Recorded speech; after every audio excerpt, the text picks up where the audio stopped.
আজকে সকালে ঘুম থেকে উঠে আমি আর আমার বন্ধু ভেবে নিলাম এসআরকে শঙ্করদার ওয়াইটি রেস্টুরেন্টে যাওয়া যাক। তার জন্য এখান থেকে টালা ব্রিজের বাসটা ধরে নিয়ে দমদম জংশনে চলে গেলাম।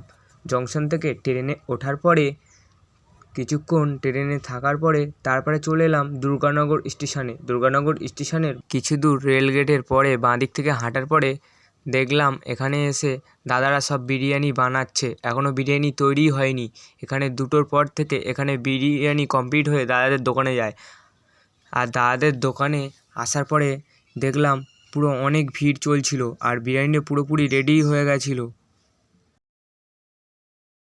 এসে একটু পরে বিরিয়ানি এলো আর আসার পরে একদম ভিড় হয়ে গেছে। কেউ আসার জন্য হোয়াইট রেস্টুরেন্ট এসেছে আজকে।